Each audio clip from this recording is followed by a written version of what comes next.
This is Husbandhood, a collaboration of husbands addressing the lessons of singleness, fatherhood, and marriage. Since Christ is central to success in every area of life, we will offer biblical perspectives when navigating these topics. So, without further ado, What up, what up, what up? It's your boy what's good, Daryl. husbandhood? Back Oh at it. man, yes, yes. It's always good to be sitting, quote unquote, across my, one of my favorite people, Mr. That's too Daryl. funny. What's up? What's up, Todd? We're back at it again, with Yeah, another episode. I'm kind of curious to see. Wait, I already know. No, I'm just kidding. Anyways, you curious do to already see. know. You always say you're curious to see. The I funny guess thing I should is say curious to see where the conversation is going to go because yeah, it's yeah, not like it's written it's down. definitely going to be a good topic, but one that's we're going to be dropping some facts and things that are not so good, but Yeah. we hopefully by the end of it, as we always try to do, try to leave everybody on a positive note. But I don't even think we talked about it. So, do we have a shop talk I topic? actually do have one, Oh, okay. and I figured I would tell you it on the side. Oh, And you're gonna. I don't know if we talked about it before, but it always has bothered me because I'm an old time gamer, and I know we're gamers, and I know there's a new games and stuff like that. But Well, there hold used to on. be, We're gonna do that shop talk. yeah. Oh, there he is. Who came in? Who came in? No, just kidding. But yeah, so here's the thing. So I know you probably had a Nintendo, Super Nintendo, Mhm. Genesis. Let's say I would just say the games that had to be complete when you bought them. Okay. Versus Oh, now, here we go. Here we go. now we have games where it's like you can almost get an incomplete game, and Mhm. yeah, we're even paying more than we did back then. And so my thing is, should game developers spend more time trying to produce a complete product versus just getting games out there and then just patching them up as they go? Now I know there's an obvious answer, but no, like you're a gamer, you buy games, you bought. Matter of fact, I want to name a game, but you bought certain games that came out where it was just like horrendous, and you had to Mhm. wait, 6 months to a year before the game was actually where it was supposed to be when you bought the game. So, Right. kind of curious, what your thoughts on that? Well, yeah, I'm gonna try to be somewhat fair because I do work in an industry where I work with QA individuals, developers, systems analysts. So I know that it's not as easy as some would have it, and this not is not even in the gaming industry. Mm-hmm. Um, but I definitely work with systems people and things like that. So I understand that the process of developing systems and testing them and getting all the bugs, it's a complicated thing. Okay. And I also want to be sensitive to the idea that the other side of what we dealt with in the early days of video games was this emerging market, right? It Mm-hmm. wasn't this big billion-dollar industry that it is now. And once certain entities start to get involved in things, and you start getting public and people have shareholders and stuff like that, Mm-hmm. is we know that with these big businesses, the bottom line is we got to make the shareholders money. Okay. And so I think part of the issue that doesn't fall on the developers and the game designers and things like that is the push that they're getting to get games out as soon as possible, you Mm-hmm. know. And so I think that there is a certain element of that where it's sort of they're feeling the pressure of their success, right? So there's that part. But Okay. I do think that there should be more of an effort to release games in better states than they are, because yeah, I don't want to put any games on blast. Not that anybody is going to be watching us like that anyway. Yeah. But yeah, I mean, I can point to several games that in recent years Mm-hmm. where the state of the game was horrendous, Mm-hmm. and it took like 6 to 12 months before the Mm-hmm. game was in a place. And sometimes games can weather that storm, but we live in a very much a microwave Yeah.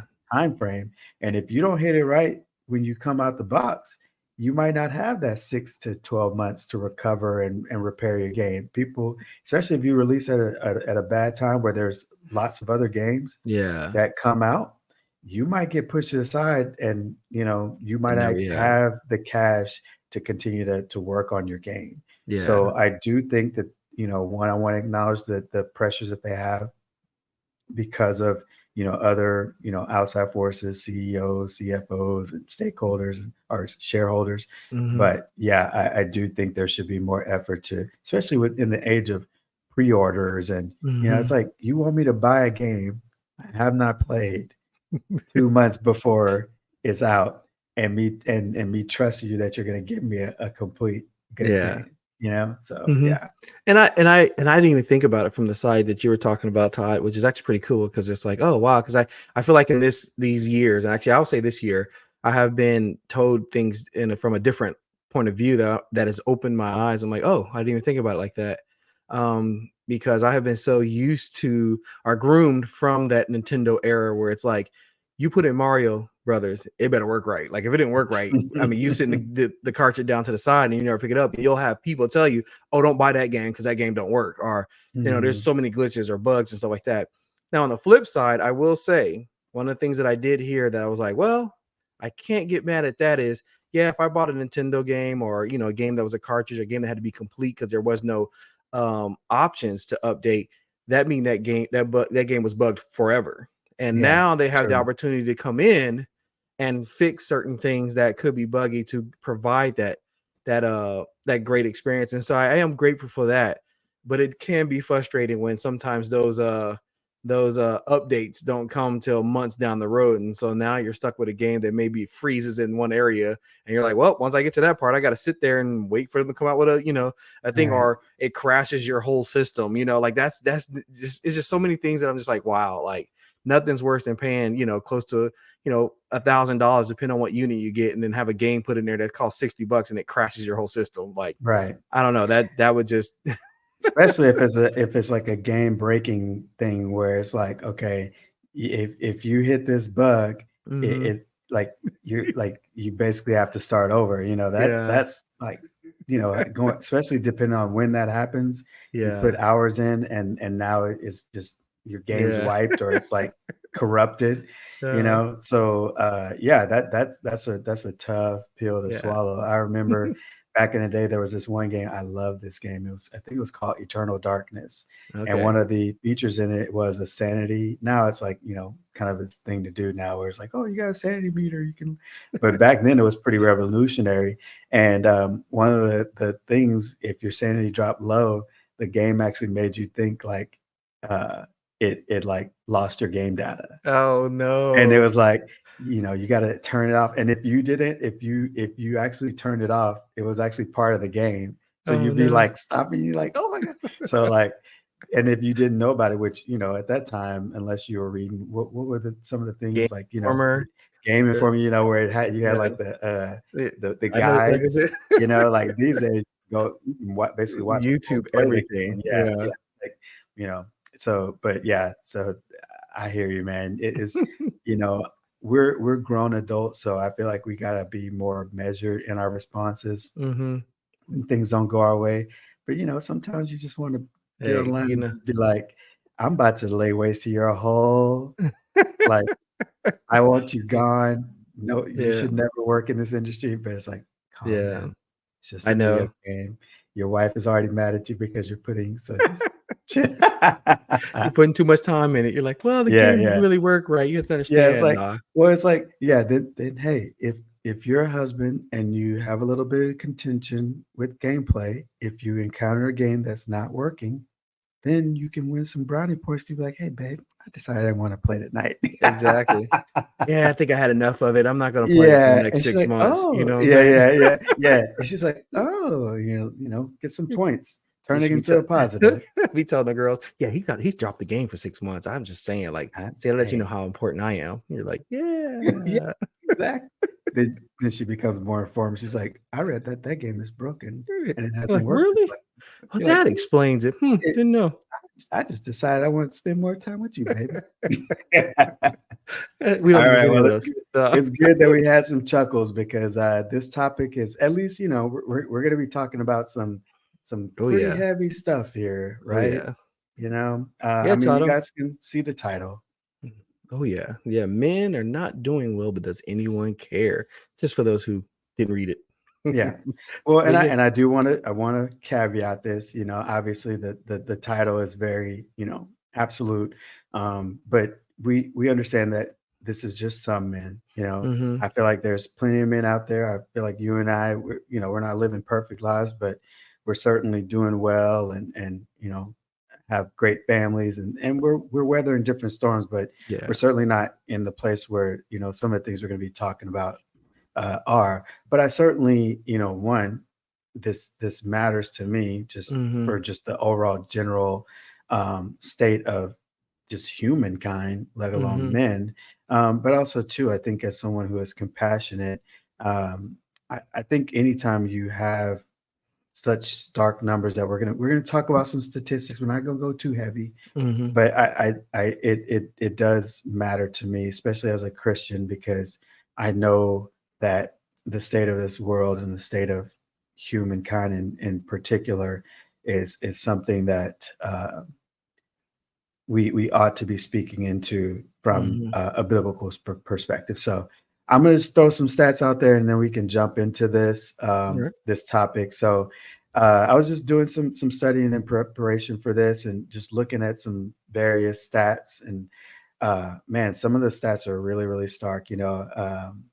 I was looking at things like the homicide rate, and Mm-hmm. while men by far are the highest offenders when it comes to homicide, nearly 80% of homicide victims are men. Oh wow. So yeah, so it's while yes, men are the ones doing the act, is Mm-hmm. usually men who are on the receiving end of those acts, which was crazy to me. Men are 4 times more likely to commit suicide. Mm. Men are Yeah. about 67% of the homeless. Oh And wow. depending on your area, that number can, you know, be Mm-hmm. even higher. 40, and this one is not as dire from like a just, uh, you know, crime and Mm-hmm. loss of life type thing. But it was amazing to me. 45% of men aged 18 to 25 have never approached a woman in person. Hmm. When you hear some of these Interesting. stats, Daryl, what Interesting. pops into your head? Interesting. Ooh, man, um those are some very interesting and stats because I didn't know about those until you really just read them right now. I skimmed over it, but I didn't really read them. But um, my first impression when I read all this is, obviously as we dive into this more, is like, we want to know. I know everybody's probably wondering the question like why, like why Yeah. this, why that, because we live, and then actually one of the funniest things that when I read, not funny, but one of these things I read is that if I'm not mistaken, I thought women over like the ratio of men to women in this world, there's definitely more women than men in this world. And Yeah, I so think it's about 50, like maybe 51 if you round up, 51 yeah, like 49%. So yeah, women okay, are a little bit higher overall percentage. yeah. And so it just makes me wonder because like when you see like men are 4 times more likely to commit suicide, and even just the whole part of like um never approached a woman, it makes me wonder like why is that the reason?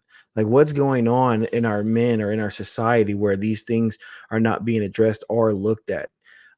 Because obviously we have numbers, and so I'm wondering from those numbers, like, what are some of the root causes, and then also, what are some of the practices that not only the world but even just us other men are doing to either reach out to these other men or even strengthen men? And it's kind of one of the reasons why we even started this podcast was because we're at a point where these numbers are actually kind of scary. I mean, 4 times likely, like you said, 80% of the victims. There's something going on in this scenario that we are either overlooking or we're not paying attention to, or there's not even enough help. Yeah. Maybe, and kind of what the question is but does anyone care? Is there help, or are men just being quiet? Are they Yeah. not saying anything? Um, yeah, that's just what I get from it. Like, are we saying something, or are we just looking at the numbers and going, "Oh, that sucks," you know? Right. And honestly, I think it's there's a lot of factors, right? Mhm. Um, y- I know, especially in the communities that I tend to, as far as like social media, things like that, I listen to. But I think it's a valid observation. A lot of times, when you look at these stats, when you start to kind of dig down into them, one of the Mhm. common factors is was this individual, because we'll say individual, but specifically men, Mhm. did this man have a two-parent household? Were they raised Mm. by a mother and a father? Because a Mhm. lot of times, when you look at the foundation of the family that these people that some people are raised in, it certainly factors into it. So a lot Mhm. of times, if there is, a single parent home, Mhm. these you start to see that some of these factors that are more negative start to kind of increase in their likelihood. So Yeah. that's one thing. Another thing too is I, I know for myself, when I was going through tough times and never went and got officially diagnosed, but I definitely would say I went through seasons of um, what I would have said was probably depression. I Mhm. certainly wasn't really going and actively seeking Mhm. any help. So I think sometimes men are less likely to really want to. And I'm not saying, because sometimes I think we can, like, I don't want to diminish the benefit of medical help, but Mhm. I do think some of the institutions that are, quote unquote, under the mental health auspices maybe aren't giving the proper remedies to people. Mhm. But I do think that there should be some kind of, either whether that's you reaching out, like having a group of people that you can reach out to, other Mhm. men who can come alongside you, having someone who you can speak to. Because I'm a proponent of biblical counseling. I'm Okay. not so much a fan of, like, going to a psychologist or anything like that, Mhm. just because I think sometimes there's ideologies that are kind of Oh, got you. interwoven Mhm. in there as well. Mhm. But certainly for me, I think there's biblical counseling is very much a valid thing. But yeah, those are a couple things I can think of. Can you think Mhm. of any other factors that? So one of the things I was thinking about while you were talking, because I was trying to not necessarily use my childhood, but some of even my friends growing up in middle school and almost even somewhat elementary school. Because although I did have both of my parents majority of my life, there was probably a good 4 to 5 year where I was mainly with my mom, because my dad had that's back when telecommunication was big. So Mhm. telecommunication was where you had to go to those places, like, Right. and so he had to go to those places, while my mom, we stayed here, and she took care of me, and I wonder, and so here's one of the things I wonder about is that, as in a single parent, because I won't say just my mom, but in a single parent home, um as men or even as young boys, are we even taught to seek help? Because I mean, if I can remember, when I even being young, I know a lot of times we're kind of told, like, get up, you're a boy, or when you fall or hurt yourself, or you know what, you should shake it off because you're a boy. And so I feel like a lot of times we're groomed as we shouldn't feel quote unquote weak, or we shouldn't feel these feel the need to have to hurt some other guy, or feel the need to commit suicide, or feel the need that we can't approach anybody because we are men and we're supposed to somehow obtain this strength just on our own. And I think Mhm. that's the interesting thing, because even when I look at the homicide in my mind, I think of it, oh, the only way I can feel like I feel strength is overpowering someone else, or not getting my way and doing certain things, or maybe just put in situations where you're not used to talking or even navigating through situations, but whether yet showing your strength in a manner to where it's like, you know what, I have to be dominant, because if I'm not Mhm. dominant, then that means I'm weak. And if I feel weak, then it kind of escalates into all these different things. That's what I personally feel. And I think that we almost, because I think about, like, even when I talk to my nephew, there are some times when we're looking like, oh man, you should be able to shake that off. Like, what are you doing? Like, Yeah. and that's how we have groomed the culture of boys, because of, I feel like, instead of just embracing, like, hey, you know what, I understand at this moment you don't feel, okay, you don't feel right, or you don't feel this, but I want to sit down and talk to you, and we can navigate through this. It doesn't necessarily have to come from a place of where you feel like you're demonstrating to them that they're weak, but it's like, hey, are you sitting down and processing what you're feeling, and being able to talk about it in a even in a godly manner? Because that's probably, I mean, if you go biblical, I mean, that solves everything, to be honest with you. Yeah. I feel that strongly, because it speaks about everything. But I think it's that point right there, where we just been groomed to, what, if you're not strong, if you're not showing a place of dominance, if you're not shown or showing those natures, are those, matter of fact, here we go, I'll sum it up like this. It's almost like you're told to be a leader with without any instructions. It's like Yeah, you because should be able to lead. Yeah. well, yeah, because I think there's a difference between, I think there's a difference between being strong under control Mm-hmm. and just strong without any, parameters or boundaries, right? Mm-hmm. I don't think there's anything wrong with teaching young men and as we mature how to, be stoic, how to be in control of your emotions. I I, I I'm I don't think that it is okay for a man to just be emoting all over the place, right? Mm-hmm. Certainly, if you're hitting tough times, I'm not saying that you aren't able to go to someone and really kind of walk through that season, but I think one of the strengths of men is to be able to navigate tough Gotcha. Yeah. situations with the level of stoicism. Not saying like, if you break your arm, you're not gonna be like, oh, I'm good. Your arms like Yeah. folded back behind you, like not be silly with it. But like I said, Mm-hmm. I think there's a level of strength under control. But kind of touching on what you were leading into is I think that's part of the reason why you run into those issues when you do have even if the father is present, quote unquote, but if Mm-hmm. they're not like actively involved in that, Mm-hmm. because I think strong men, good leaders, men who are committed to discipling both of their Mm-hmm. children, men, boys and girls, sons and daughters, the men, if they are operating properly in their role, are going to be providing um, a, a certain level of leadership to their offspring. Mm-hmm. I think when it's in its proper context, men are going to lead and disciple, and the women are going to have like that nurturing, Mm-hmm. that compassionate side, and so you get that balance, right? And I'm Yeah. not saying that like it's 100%, here for men 100% because there's probably going to be a mixture, but Mhm. I Yeah. think in its proper context, that's part of it. And so, if you have both of those influences, you don't necessarily need 100% for your dad to be that one who's always like, oh, come sit and talk to me because you have your mom, right? Mhm. But on the flip side, when your mom's like, you fall down, you skin your knee, and your mom wants to like, wrap you up and, like wrap you up, and your dad's like, hey man, come on, let's walk it off, right? Because so I think that there can be that balance where it's like, and even now with my son, like when he falls, I look at him and I kind of like, what was that fall like? Mhm.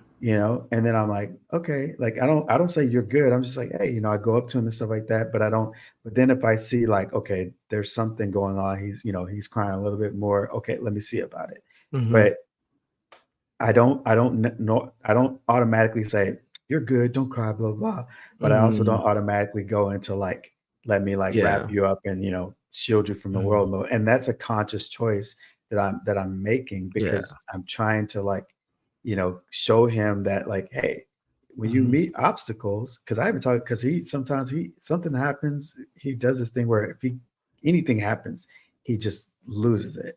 And so I feel like as his dad, I'm there to help Mhm. him learn like, hey, if something goes wrong, my first reaction isn't to just Mhm. "Rah!" and rage against the world, Yeah. right? Your first reaction is to be like, hey, Yeah. I'm good. I'm still good. I can get up, move on. And so I do. and I've completely like got off on a thing, but I think I go back to um, there's a beauty to the family dynamic that I think Mhm. we're losing, and I Yeah. think some of these numbers probably I didn't go like back hundreds of years Yeah. and seen things like that, but I do know that there's something going on, and I think part of it is because families are not whole, and so you're Mhm. not getting that well-rounded mother, Mhm. father, you know, family kind of Yeah. outpouring and discipleship. And I see some of these reflected in these numbers, like the the the homeless thing, even, Mhm. like Yeah. if you have a home that's stable, you Mhm. probably aren't going to end up being homeless. I know there's, mitigating circumstances and crazy things happen. But I would love to dig deeper in those numbers and see, okay, of these homeless people, how many of them came from like a stable Yeah, stable home or familial mhm. home?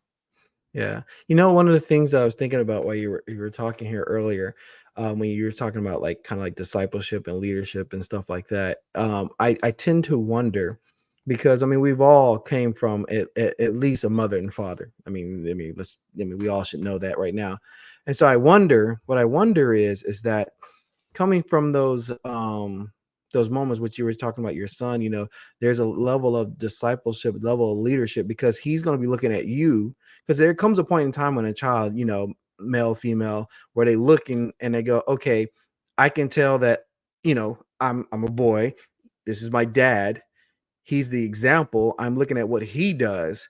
And so I think as men, and this may be even a harsher statement more than anything, but as men, that leadership quality that we must have literally stems from what our future is going to look like in the sense of our children. Because again, if I don't have any boys, but in my mind I think like the first thing that my if I had a son was going to look at is, hey, how is my dad treating my mom? First Mhm. thing, how does my dad handle tough situations? How do my dad handles when he gets mad? How does my dad handle, like, those are things that you look at, because I know there are times when in my age now that I look at and I go, man, you know what? I found out that I argue just like my father argues. You know, I find out I process things just like my dad processed things. Now, as we get older, there are things that we tweak. There may be things that we don't like. I've heard, other people go, well, I never like, that the fact that my parents argue, so I'm not going to argue. I'm like, oh, okay. I've heard people do different things where they made these conscious Right. decisions, but I feel like they're even having to make that after developing or not developing, after taking on some of the things that they saw and was even taught. And so I ask myself, as men, we should even be training up the next or the future. I say the future, meaning our children, in ways to where when we look at these numbers and we hear these numbers, of what are we doing to attack that? Because I do know at sometimes in society we're looking for the government, or we're looking for these programs to assist, but a lot of times it can happen even just in our own community where we're outreaching and talking to other men. Because I know sometimes it may be difficult for me, and I'm just going to throw it out there. It may be difficult for me to come to you, Todd, and go, hey, you know what, Todd, I'm struggling with pornography and I Mhm. really need your help, because the world's going to be like, dude, come on, man, you ain't cheating on your wife. What difference does it make? But that's not what we Right. believe in. Do you see what I'm Right. saying? Or you Right. know what? Hey, you know what? Hey, you do it one time, everybody does it now. Right. There's Right. always this thing that's going around. There's always this tug of war. And what ends up happening is, as men, we fall through these pit holes because, hypothetically speaking, if I get caught into something that takes me further than we need to go, as men, are we going down into those trenches and helping these people out? Or are we just going, ooh, man, you just made a really bad decision. Hope you learn from it? And man, I'm so glad you kind of went there because uh, kind of going back to that first stat, right? The Hmm. homicide, and we can even throw in violent crimes in that. I was actually looking, and usually men are the highest victims of violent crimes, but it looked like in last year that women were slightly more the victims. I think this is in America. Mm, Um, but so sometimes it fluctuates, but usually it's men. But one of the things I thought about was I wonder how many of these are gang related, mm, because a lot of times the gang, scene is you know, very much uh, propagated by, you know, young men who Mhm. more likely than not either do not have a father figure to speak Mhm. of, or, you know, not one that's, you know, a positive one. And so a lot of times they get pulled up into the gang life and Mhm. things like that. And but I also, on the flip side of that too, you know, you were talking about um kind of, are we just seeing the issue and then being like passive, like, oh man, that's terrible. Mhm. You know, and because, and you know, this might get me some straight up hate, but whatever. I'm one of those people who uh we need to reinstitute snitching. You know, we need I to see what you're the talking about. whole the Yeah. whole snitches get stitches. You know, well, I take that back, because snitching is a different, you know, because Mhm. snitching means I was involved in it, but now Mhm. I'm gonna like go tell, you know, even though I Yeah. was doing the same thing. But I do think, you know, if you're in a neighborhood and violence is going on and you know who is responsible for that, Mhm. you should be very much in the mindset of, if I yes, we would love to keep people out of jail, stuff like that. But Mhm. if you are covering for bad behavior, Yeah. then in some ways you are responsible for helping this behavior to continue on. I'm not Yeah. saying you're responsible for the behavior, but you're Mhm. responsible for allowing the behavior to continue on. You Todd, know, so I'll take it, just to cut you off, I'll take it even a step further. And when you said the snitching, in the sense of, I think that even involves when you're doing things as men that you shouldn't be doing, and even yeah, being like, look, man, either you go get help or I'm tell or I'm somebody. gonna, right. Because we also say, like, hey, you know what? You are, you saying you got it, you got it. You kind of just step your head back, and then we wonder how these, even like, just certain situations that we find other men in. So yeah, but go ahead Mhm. and continue. Yeah, no, I hear you, because I can probably think, you know, I don't know this, you know, I don't know this. Well, actually, I have a somewhat of a personal experience where, you know, I there was a situation where I was being told something was happening with, you know, a person I consider a friend, and then Hmm. another person I consider a friend, and that friend's wife. I was Mm, just thinking like, this is hearsay.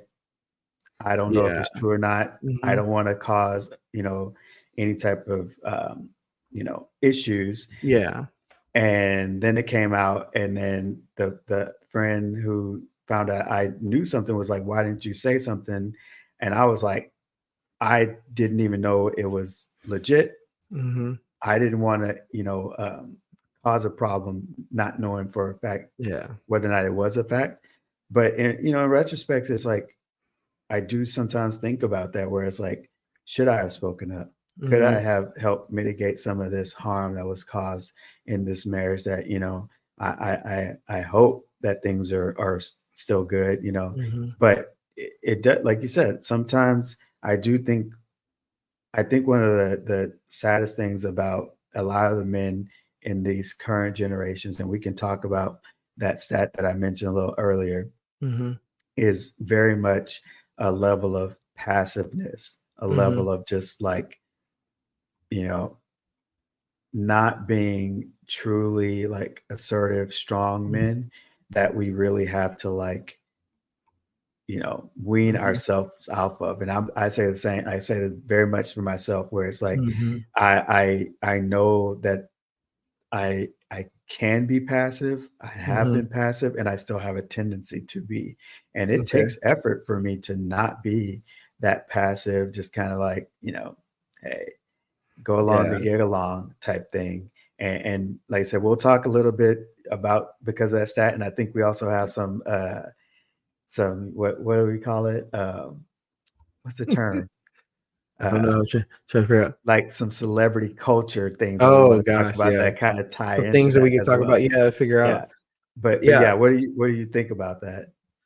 So another thing that I was thinking about when you were saying, because it's funny, man, because this gonna probably gonna be a bunch of episodes, because I'm just thinking in my head, because it's like, another thing that I think about is, as men, because you said passive, and in my head I'm like, as men, are we even taking the back seat when we're not doing well? Because we find ourselves, going back to that stat where it says, 40 I think it says 45% of men ages from 18 to 25 never even approach a woman in person. Now I get it. We were in early, the era of technology, and a lot of us, and I'm just going to be bold and say this, a lot of us hide behind the technology. You put your best picture up there.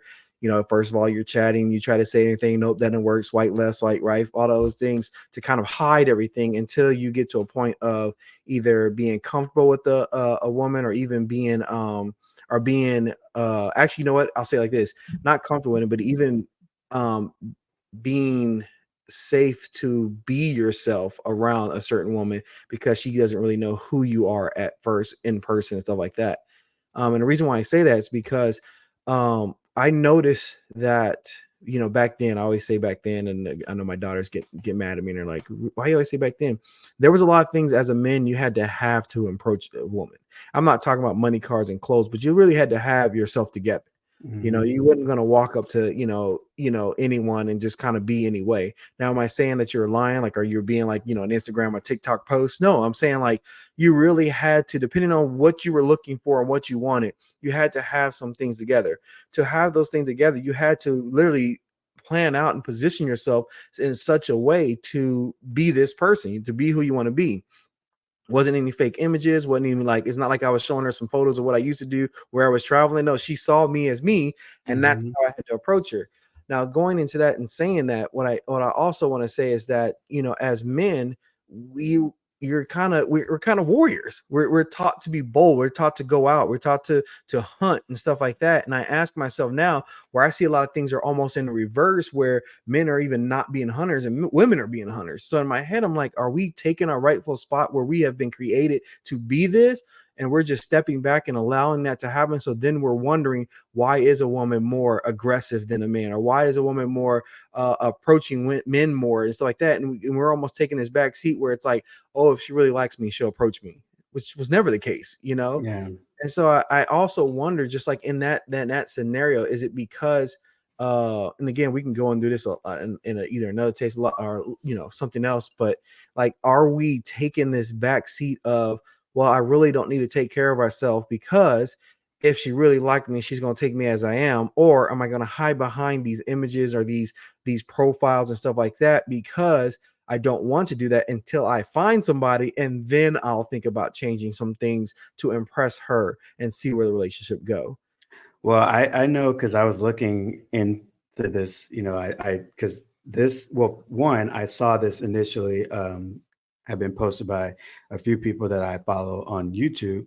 And so I watched the videos and I found where they got this from. And it was, Mhm, this guy, I think it's like a dating, but I think he also like does more academic type studies. mhm. And so he delved more deeply into it because if you notice, that's a very specific age range, 18 to Yeah, 25, right? Um, and I think it's like Gen Z is okay. that particular generation. And so he asked further, he was like, well, what are some of the reasons why you haven't approached a woman in person? And the largest response was um, basically they were afraid of being rejected. Um, and then I think some of the other ones were like, we don't want to risk like losing our job and some of the other stuff. But basically, the vast, or the majority of the issue was Mhm. risk aversion. Oh, They wow. didn't want to risk, you Mm, know, and that's so interesting because I think again it goes back to the whole like like passivity type thing where it's just like mhm, we're so afraid or some of these people have been raised to be so fearful of mhm, what could happen. What could happen could be negative, so I'm just mhm, not going to try, it's really interesting to me because I think about the fact that a lot of the older generations were known for, I'm sure they had fears and things like that, but they were mhm. known for going into, you know, risky situations. And you've got your World War II vets, your, Vietnam vets. Yeah, They're going into places where it's like the likelihood that they won't make it out is high. And they yeah. still went, fear and all.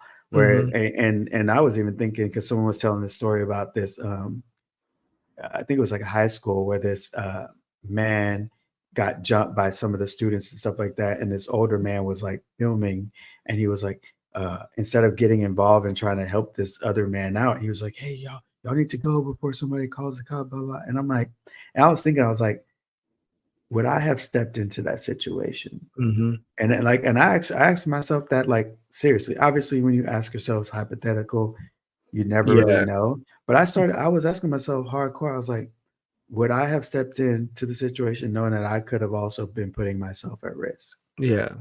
And I didn't have an answer. Mhm. And that made me sad because I'm like, as a man, if I Mhm. see someone being, yeah, Yeah. assaulted, taken, Mhm. man, woman, whatever, Mhm. I should be willing to step in Mhm. and try to, help that person out. Yeah. I'm sure some people are like, hey, it's not your thing, man. I don't know why you would want to do that. But Mhm. I'm like, as men, that should be part of our makeup. Yeah. And, Yeah. and so that the whole risk aversion thing, it was, especially because I'm like, it's approaching a woman. Yeah. It's not putting your life on the line. Mhm. You're not like, you know what I'm saying? Yeah. But the fact that they're like, she might reject me. And Yeah. I feel that too, because I've Mhm. had those things too. I mean, there have been plenty of times where I've passed up opportunities to Mhm. talk to a lady. Obviously, I'm good now, so I'm happy. But back in the day, I can think of multiple opportunities where I I sat there. I was like, should I go say something? Maybe I'll Yeah. write her a note. Maybe Mhm. maybe I'll get her number. Like, see if I can somehow get her number through some, like, Yeah. cloak and dagger things. And I'm Yeah. like, dude, there's so many times I should have approached. And Mhm. again, I'm glad now that things Mhm. worked out the way they did. I have an Mhm. amazing wife, but certainly from the perspective of just like taking a Mhm. chance, I definitely look back on some of that with regret. Well, here we go, Todd. I'm about to shift gears on you because here's one of the things I was thinking about when you said that, because I was like, why is that? That's what I was thinking the whole entire time. Why is that? Why is that? And then it hit me. It hit me like a golden glove. Is that, think about all the stuff we are shown in society. I mean, TV, social media, even reels. We see people create these reels. I mean, we even seen like videos of, men trying to take care of their women, or no, sorry, men trying to take care of their children, and watching women kind of take over the situation, in a sense where this form of rejection has almost become consistent in everything that we see. That now what men are conforming to is what's accepted by society. Yeah. And so what I mean by that is, this is where we're going to start ruffling some feathers. That's why I said I'm about to shift gears on you. Is that you start to notice men conform to being things that they're not, even identities that they normally are not accustomed to, not that they were born with, just so they can fit in society versus being what they're been called to be.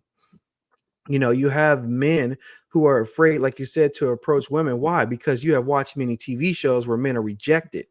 When in all actuality, you hear some of these women talking about, man, I don't never have a man approach me, blah, blah, blah. But you have to understand what they're being groomed to. They have been groomed to this certain society where I'm not going to talk to a man unless they're in certain categories. And it's funny because I've watched a couple of YouTubes where, some of the women are like, well, I'm not going to talk to a man unless he's making a certain amount of number. And then you hear the guy say, there's only 2% of the world that makes that much, Right. and it's just interesting because, again, this is stuff that's masked. I mean, it's so shown throughout culture. Even when I look at it, with my daughters, I laugh because I'm like, man, I look at them, I tell them that's not real. Like, that's not real. That is really not real in life. Like, you're not gonna, not every man's gonna come in with these six packs and this, just these chiseled Mhm. bodies. There's not like, there's not 500 million people or million Thors walking around. There's not, was it Tyson Bedford back in the day? All these. No, it's not that. And on the flip side, it's not the same for women. But society has shown us that, hey, you know what? You deserve this, and if you don't Yeah. get this, then, or if you're not this, if you're not a chiseled body, one of the things I used to like to laugh at is, and then I don't think this has anything to do with anything, but they show like how men get rejected. And when they get rejected, they go, oh, here goes another gym membership. And I think it's funny that they say that because it's like, in my mind, I go, so what you're saying is once someone gets rejected, the only way they can feel like they can get accepted is they go hit the gym to get more muscles, because then they'll be looked at, which is crazy because it's like, it's putting that image in our head. Because even at one point when I was getting divorced, and the thing is that this is before you could hide everything on your Instagram. I was watching my ex-wife look at men who were way chiseled than me, way, I mean, tatted up, hair, looked like they were, Mhm. Dominican Republic, and they had the nice hair. Like they look, I mean, I'm looking at them like, dang, that brother look tight. Like he got it together. That's what I'm looking at. Like in my mind, I'm going, how in the world am I going to compete with that? And he, of course, 90% of his pictures are he's got no shirt on. And so in my head, I'm like, dang. And so in my mind, I started to formulate this. Well, I need to look like that in order to have anyone Right. look at me. And Right. that's the thing. Like it's almost like you're being programmed. All of us are being programmed that if we don't look at it like that or look like a certain way, or better yet, we're looking at TikToks and Instagrams of women telling us what they want. And we're saying, do we fit that criteria? And if we don't fit that criteria, then we're like, ooh, you know what? I can't approach anybody. So then now we're tending our mind to hide behind profiles. Let me just have a profile up of a sword, and be like, oh man, I'm knight in shining armor. When in actuality, I'm just a guy that's like 5'10, 200 pounds, ain't lifted a weight in my life. But you know what? My profile picture shows I'm fun, it's like that. And so we have this skewed image of what's acceptable in this world because of what the world is showing us what we should be, and that's a lie. It's a lie to everybody. So Well, unfortunately, the the social media space has made us very much fall into the realm of like being very like covetous. Like we look mhm, at what other people have, like you said, the mhm, bodies, the lifestyles, things like that, and mhm, we desire that. But it's also made us callous to the fact of the matter that we have to live in a reality of sorts that, you know, even if let's say you do find that woman who fits, this mhm, profile as far as like looks and stuff like that, it's not gonna last, mhm. you know, Exactly. uh, and if it's built on that, because that's the other thing too, you talk about the influences that we have. We were Mhm, gonna talk about this anyway, but for me, and usually I don't follow pop culture stuff all that much, mhm. but the whole Will Smith, Jada Oh gosh, Pinkett yeah. thing, like it just popped up on my radar. And, recently apparently Jada has come out because she's trying to sell a book Mhm, and has basically dropped that she and Will have not even been together for like mhm. 7 years, like not Yeah, officially, living yeah. separate lives, but still calling themselves married. Mhm, And while I am vehemently, like, very just I don't even know the words that I have for Jada, mhm, but I also am very, very just I've lost pretty much, if there was any respect that I have for Will Smith, that has ended it for me. And here's the reason why. First and foremost, I don't know them personally, so everything that I've been hearing is hearsay, alleged, all that stuff. But my understanding is first and foremost, she didn't even really want to get married to him. Then now that I did not you know. you have been living a ruse for at least, if this is true, for 7 years. Mhm, Because for 7 years, she has not really been your wife. Like, yeah, you mhm. guys are married in name only. And Yeah. yet you've been putting out this persona of, this. And I know, like, as Black people, we love our black, what Couples do they and call black it? love. Black love. We love our Black love. We love the idea of Black love, and Mhm, we idolize it in some ways, right? And mhm, so I'm sure plenty of people saw Will and Jada as like this power couple, all that mhm, stuff. And then it's a lie. mhm. Just like any of these, like, you know, pretty much any of these celebrity marriages, right? Yeah. Mhm, And so again, uh, although we're talking about like men are doing well or not doing well, I feel like that's a different state of men are mhm, not doing well. You mhm. should not be putting on this facade. And again, it's your personal life, right? I'm Yeah. not saying that, but the thing is you should have more respect for yourself than to live Mhm, in a sham of a marriage and be mhm. putting stuff out there. Well, Your and that image. yeah, Go no, I ahead. was gonna say that but that adds on to what I was saying earlier. It's like I mean, Will Smith, we all remember the shows at the end, the icon. I mean, even before that, when he was making music and stuff Yeah. like that. And so the image that he has, and I feel personally that now, once, kind of Jada came out with all this stuff when they had that TV show, I don't know what show it was, Red Table or whatever it's called. I don't know what it's called. But where they're expressing these things, and it's like, and they're trying to express it as, oh, you know what, this is just what we found out in our relationship, in our life. But in my head, I'm like, okay, you're going publicly stating all these things. And in my head, the image, like you said, Mhm. that once was developed for Will Smith is now this. No, we're not doing well, because it's like, okay, here we are where it's point where it's like, to me, and this is where, we can go left or right with this, in the sense of like, should it have been public? Should it not been public? I don't think it Right. should have been. Like, I Right. really don't. Like, I think that's the issue, is, again, here we are where, if me, myself, being not an actor, not a rapper, not a famous person, but I've noticed somebody that I used to look up to and going, wow, you know what? This guy got all together. And you go, wait a minute, and then it's not even like Will Smith is coming out and saying, hey, you know what? Me and Jada ain't really did this. We need to work on something. No, Jada's coming out with this. Right. You know You're what I'm saying? the She's the one you're one. supposed to be leading. Yes, she's coming out and saying, well, in a book or whatever, in front of people, saying, this is what our relationship has been for the last year. Even that little whatever thing when they had the open relationship. Unfortunately, I don't follow them that much. I'm not, but it's like all this stuff was coming out, but it was primarily focused like, hey, here's what Jada's doing, and here's Jada's response. Even like the whole, like, the Chris Rock thing. We really didn't hear from Will Smith. It was kind of like either his publicist, or either like, I think Jada came on the show like, oh, you know what, he's dealing with some things and stuff like that. So again, here I am saying, like, as men, what do I see in that? I see someone who's not speaking up for themselves. Because again, y'all made it public. If y'all kept it private, none of us would ever know. We wouldn't care. Right. But y'all made it public. So I'm looking at it through a public eye, through it as a male, going, okay, here's someone that I used to think as a strong figure growing up, watched all your TV shows. But now I'm seeing you quiet. And I'm like, is the quiet the strength? Or you tell me, hey, you know what? We're going to handle our things on ourselves. Even if you had your public say, hey, you know what? We're handling this on ourselves. Jada's just kind of going out, but I'm not hearing anything. I'm hearing Jada go, well, you know what? We hadn't even really been we didn't live separate lives for 7 Mhm. years. I didn't really want to even get married. So now I'm like, okay, now I'm confused, because you publicly said this. Y'all have been this idol, or this not idol, but I feel like y'all been this not idol, what's the word I'm looking for? Oh my goodness. You have been this Like role models or yeah, there we go, role model, or even this kind of like just this figure, for the community of, hey, look at their relationship, look at this. And again, I didn't really look at, because some of the things they believe in, I was like, nope, sorry, oh you yeah, lost me. yeah, I already yeah, lost me for already. sure, for sure. But you're proclaiming these things, and again, I'm always hopeful. I'm always like, hey, you know what, God's going to touch them, turn them around, blah blah blah, use them for good, because I don't know what the plan is. But I look at these outward expressions and stuff like that, and I'm like, I don't get it.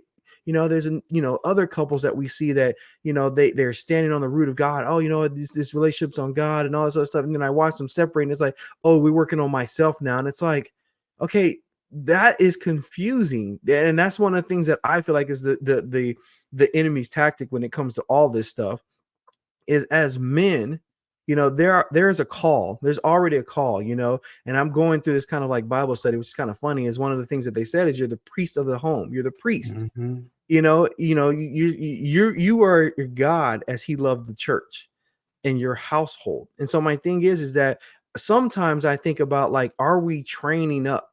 Again, if I was to have a boy, my first thing what I would think about is, am I training him up to be the priest of the home, to understand his role, to understand that, hey, you know what? You're the one that's going to lead everyone below you. And then on the flip side, for the women, is they have to understand that, are they submitting under the will of their husband? Yeah. Because when you watch that work the way it's supposed to, it's flawless. I would say Yeah. flawless. Let me Well, as no, best as yeah, flawed individuals can it be, right? yes, and it has its challenges, but how about this? It's flawless in a sense that the way it was made was to be flawless, if it's followed to the T. Now, our human Mhm. nature, we don't, but if we followed it to the T, it's flawless. Yeah. But we always interject our own feelings, our own emotions, and stuff like that. And that's one of the things that I say as men, we're not doing well, because we don't understand that. And that's Well, the thing. Go ahead. no, I was gonna say, so we've established, we've gone through some of the stats. We've Mm-hmm. talked about, maybe some of the things that we see that could be leading to this. Mm-hmm. I, without, because I don't want it to just be like, okay, we're gonna have Sunday school now, right? But the foundation for me begins Mm-hmm. with and ends with really uh, the gospel of Christ, right? Mm-hmm. The idea that without of the foundational faith of, well, understanding that first and foremost we aren't good enough, and I think Mm-hmm. that's one of the first things we need to get away from, this new age woo woo manifest thing, where we have this idea that somehow in and of ourselves we are good enough. We Mm-hmm. need to divest ourselves of that, Mm-hmm. you know uh we as, like, you, because I don't think you or I have that misconception. We Mm-hmm. were, remove that. But the idea that we are not perfect, we are never going to be perfect in and of our own selves, but we don't have to be, because we have a savior, Jesus Mm-hmm. Christ, who came. He lived the perfect life. He Mm-hmm. died that sacrifice, and now through his, death, burial, and now him being resurrected, he's Mm-hmm. living. He's, God, that we have, that means through faith in him that we can be, like, Yeah. made right. At Mm-hmm. that point, then that's where the real work begins, as far as like getting us on that right track, right? Mm-hmm. Because I think we can certainly do all we can to try to address some of these things. We can put out resources, we can, speak to men and things like that. But at the end of the day, that's only going to go so far. But Yeah. I don't think that we should not, like, not try to do those things to try to help men, provide resources, stuff like that. But if you don't have that foundation of the gospel, then you're really going to be fighting upstream. Mm-hmm. But beyond that, once we have, people who have faith in Christ, where do you see the next steps being? We talked about discipleship, we talked about trying to be that leader, but how do we start to really implement some of those things? In my mind, or what I feel is because you kind of talked about discipleship, it's really surrounding yourself around these men. But it really, to me, it begins with the foundation you plan on laying down.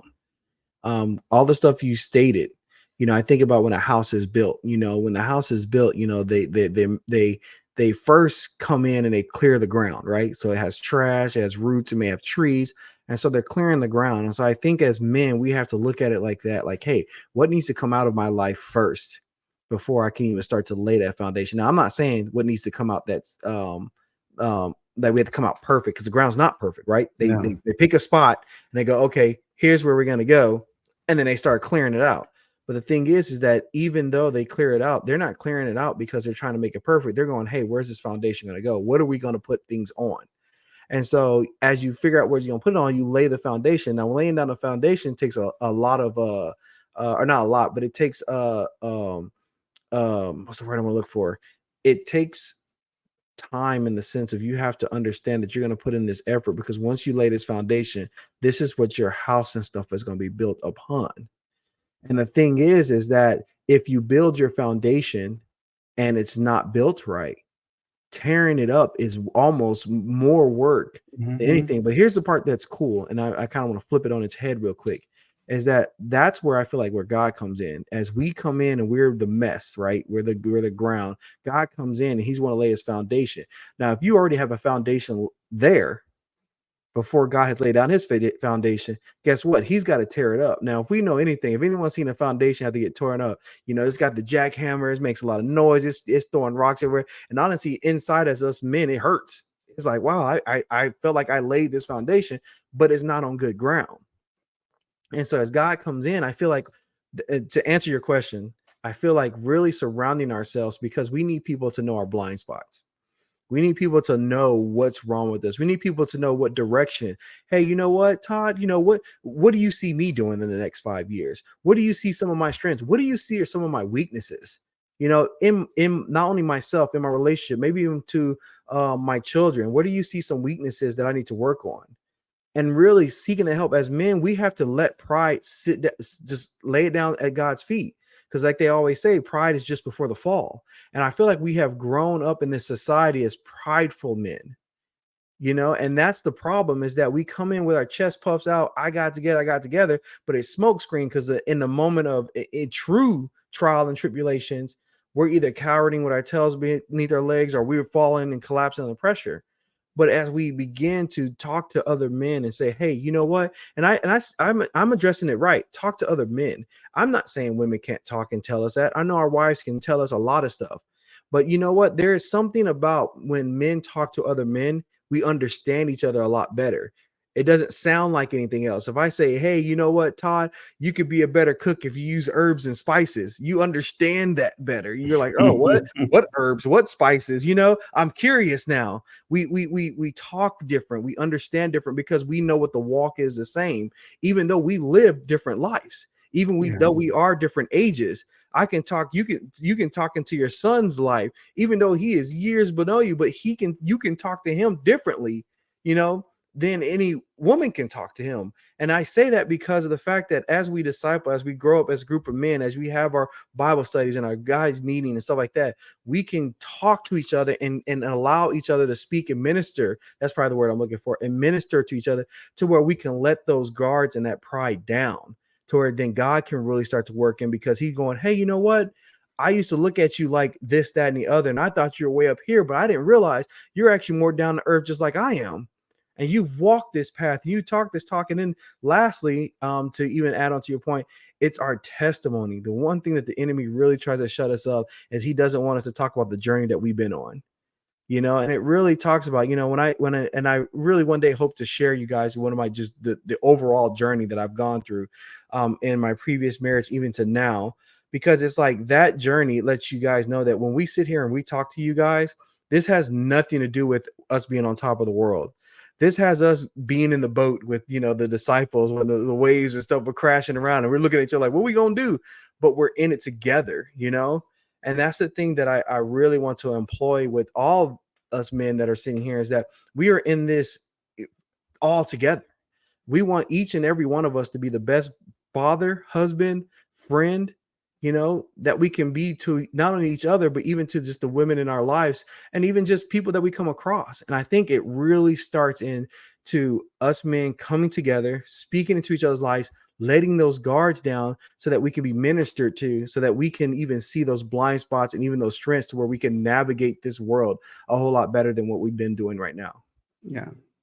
Yeah. The only thing I would add to that is as speaking to the men, if you are someone who is, having a tough time, and if you are a believer, great. We can kind of walk through that with you. If you aren't, my encouragement to you would be, it like, what is holding you back Mm-hmm. from exploring like who God is and things like that? Mm-hmm. Because again, I, we can point you to all these different resources and stuff like that, but anything that we give to you would be a temporary fix at best. You Mm-hmm. know, the fact of the matter is that all of these things that we uh, are dealing with are really and truly because of like the sin that is in our lives and in Mm-hmm. this world, and the only way to really address that sin is through like having faith in Jesus Yeah. Christ.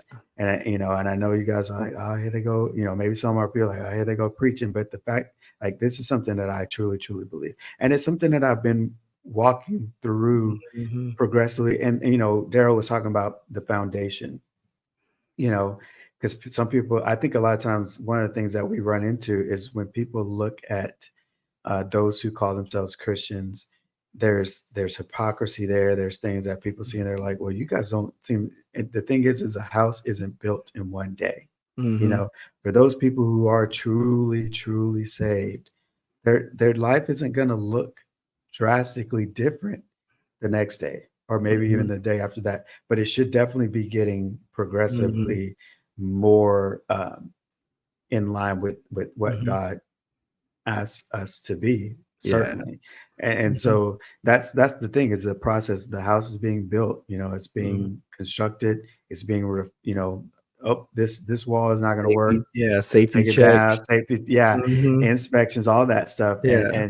and and really the house isn't really going to be like where it needs to be, Mhm. until like, you know the day Mhm. that we're all like, you know, Mhm. well, those of us who are going to be in heaven are in heaven, and those who are not, Yeah. you should definitely Yeah. be looking to figure out who Christ is. Yeah. But beyond that, I mean, certainly, um, I think that the one that to me is one of the quickest remedies is for those who have that fear of rejection, being risk Mhm. averse. Um, I know for myself, as because marriage is not a perfect fairy tale. For Yeah. those who have marriages that they don't have struggles, I'm like, hey, you Let me guys, know your yeah, secret. as I say, let's talk, reach out, Yeah. husbandhood, what is it, husbandhood0 at gmail.com. Yeah. Um, Gmail. but certainly for those who have had, lasting relationships and have gone through the highs and lows, I I want to hear from you for sure, because the one thing that I want to do is I want to lead my wife well, and I want to, um, be that priest that Mhm. Daryl talked about of my home. I want to, I was just praying over my son the other day, and I was talking about, like, I don't have a specific prayer about what I don't want to happen to him. My prayer is that I lead him well. I Mhm. you know set him up with a proper example from what I'm doing, to where he has the resources, available to him to make wise decisions. And anything that I can kind of help steer him away from, I'm gonna do Yeah. my level best, because I'm like, hey, what I think one of the things they say is, one of the best, ways to gain knowledge is experience, and one of the ways are something I'm butchering the saying, I think I but know one what of you're the talking about best though. ways to gain wisdom is to watch someone else, Yeah. and so it's like, I don't have to. He doesn't have to fail to Mhm. learn about failure. Yeah. Like anything that I can help him do to navigate away from some of those pitfalls that I've run into, Yeah. I'm gonna do. Daryl touched on the whole, like, dealing with, the lust of the eyes is what I'll Mhm. call it. And if I can help him never have to war against that, Yeah. that's going to be something I'm going to do my level best. Yeah. Because for those of us who have to battle that, we know it's not a fun battle, and Mhm. it's you gotta, it's almost like you gotta have like your intelligence network up Dude, all you the gotta have it. time, Yeah. because it's You gotta just have like at it's any time everywhere. it's like boop Yeah. boop. It's everywhere. It's So like, yeah, it's not for those who that is not, an issue for you men. Certainly, I'm happy for yeah. you, and for those who are, I pray for, like, freedom from Mhm. that. For those who are dealing with, depression or suicidal thoughts, Mhm. again, we can definitely look and try to find Mhm. some resources out there, because I I think that, as tough as some of those stats are to hear, Mhm.